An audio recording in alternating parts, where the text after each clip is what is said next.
রাহুল, তুমি কিছুক্ষণ চুপ থাকো, আর কোনো কথা বলো না, শুধু দেখতে থাকো। আরে কি হয়েছে সেটা তো বলো।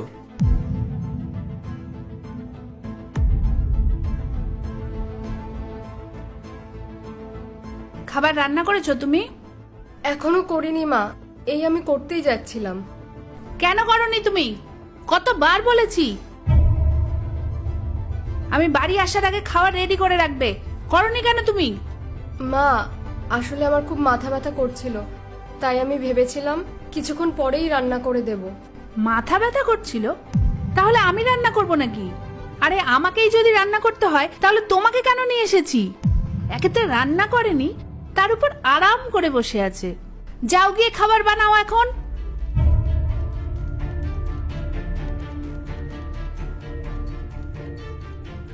মা, আপনি আমার সাথে যেটা করছেন না সেটা একদম ঠিক করছেন না। আমি সব সত্যি কথা রাহুলকে বলে দেব।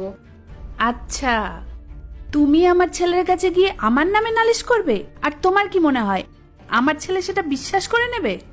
হুম। আচ্ছা, তোমার মনে আছে তুমি এই চেষ্টাটা আগেও করেছিলে?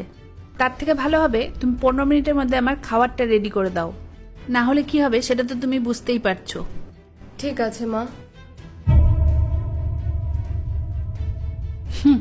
ও ভুলে যাচ্ছে ওর হাজবেন্ডের আগে ও আমার ছেলে, আর ও আমার কথাই শুনবে।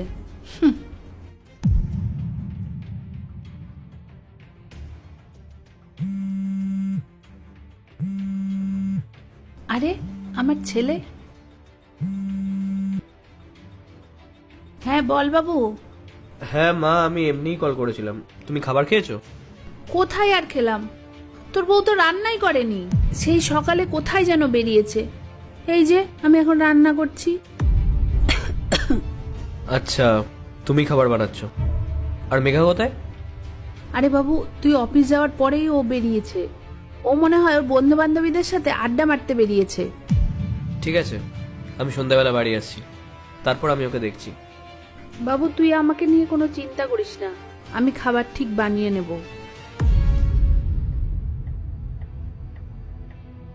তুমি আবার কি দেখছো? চুপচাপ খাবার বানাও।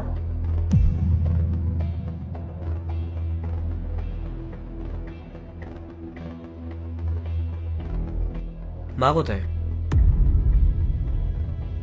বাবু তুই আজকে এত তাড়াতাড়ি অফিস থেকে চলে আসলি? হ্যাঁ মা, বাড়ির সব কাজ তুমি করছো, আর মেঘা তো বাইরে ঘুরতে গেছে, সেটাই তো বললে তুমি। তাই জন্যই আমি চলে আসলাম তোমাকে হেল্প করতে।